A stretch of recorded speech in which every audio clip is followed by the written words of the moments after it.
I feel like the come up is always fascinating to dig into. Okay. So when you were like hustling at Interscope and you didn't have the relationships you have or the knowledge that you have or whatever, tell us about what was it like? What was going through your head?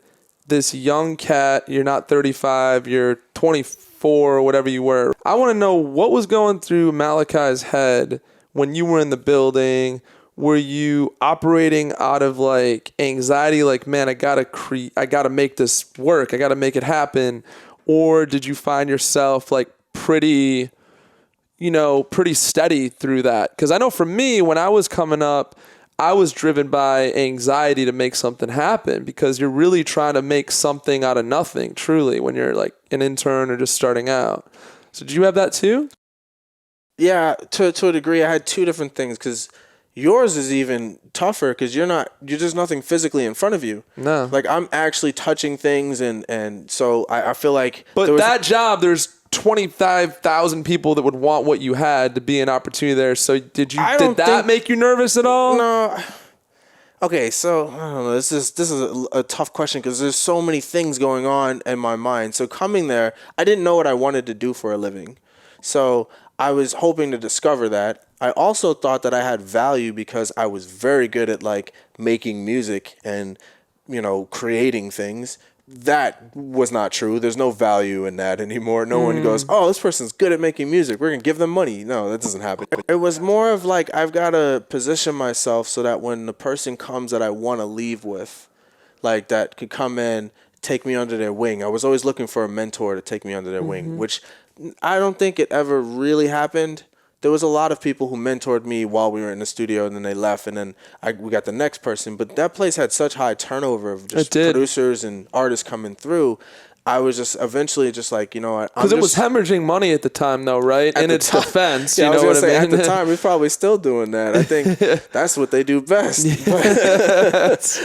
just, I don't know, they're just trying to figure out how to capitalize on creativity, but they don't really understand the value of creativity or how to harness it. So I've spent my life figuring out how to harness it now. That's a good way to put it. So in my mind, I'm like, all right, how does this machine work? How do I get behind the wheel of the machine? How do I get people who are behind the wheel to actually let me get behind the wheel? So I'm like, just learning all the things, talking to people like you, hoping that like if I get in buddy with you, then maybe you'll introduce me to some more people. I used to walk around the building and just like talk to everybody. Chop it up. Like literally just sit up and like, hey, what's going on with you? And people were like, oh, and they were so happy to have a visitor that they would just talk to me. Yeah, for sure. That was so fun. So I loved Interscope, so I was so happy to be there. Like, I think I'm successful already because I'm at this place. 2, I'm making almost minimum wage, so I'm not successful at all. 3, there's times that I'm not getting paid for what I'm doing, so I'm really not successful in my own head. And 4, there's people that was the influencers started to come in. Now we're 100% influencer now. Like, only it's influencers get paid. Yeah. Just the numbers. If you're not getting, followers and views, you're not making money anymore. And that's what happened for me when I was doing A&R. I was like, it's no longer about spotting dope talent early. It's about waiting for it to have numbers, right? That's all the label was doing at that point. That's all they're doing, yes. Yeah, so I'm like, A&R is like obsolete, bro. Well, would you agree? In a lot of ways. I think that there's an opportunity for new school A&R. Like, I think you were good at it. And like, one thing I'm going to say, I think you found your niche and you didn't see your niche. You were able to bring artists that didn't have the numbers yet and get them to a place that they could get to the numbers, and then they would get signed and come out from you. If you made a business out of that, dude, you'd make $200,000 a year, man. You could still smash on that. Yeah, I still got the ear, bro. I had an artist that I signed to Def Jam named Wax, right? I know what you're going to say. And I remember it was so dope. You're like, man, if you can't get him a record deal, you just need to go back to Detroit or something so straight up. I was like, yo, like, what's the point if you find this guy? You found the guy and you can't do it, then you don't need to be doing this. And I got him a big deal. You did. His picture was in the building, apparently. I don't know if you were still there, but I did see the picture. Really? I did see the picture on the wall. That's so trippy, man, to be able to pull that off. Because, that was my big dream coming up in that building, was just to see something on the wall. Each passing day, man, that went by, it started to wear on me more and more and more each passing day until I just flamed out. Same. Right? I think that has to happen because you never would have stopped. 100%. You would have just kept going 100%. for the rest of your life, miserable.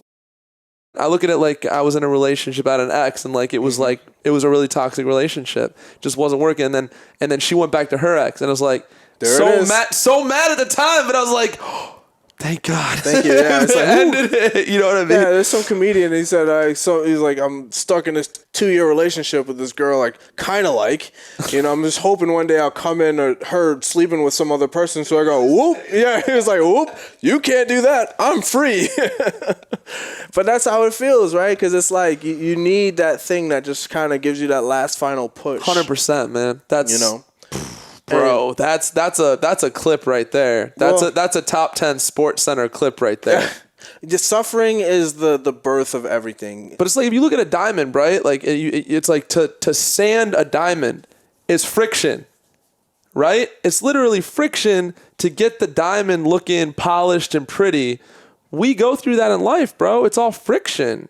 And that's why it's weird. Like I just turned 40 and I'm feeling like I'm more myself and more in the zone than I've ever been before. And it's only because the friction I've had for the last 15 years. 100%. Yeah. That makes sense. Yeah. So I think I'm in the same boat. Like as a 35-year-old, I finally know who I am. Yeah. I'm surrounded by people who know who I am, who not only know me, but wouldn't want me to be anyone else. And has the other shit fallen away? Yeah. Is like, the question. Literally no one that I have anxiety about is in my life anymore.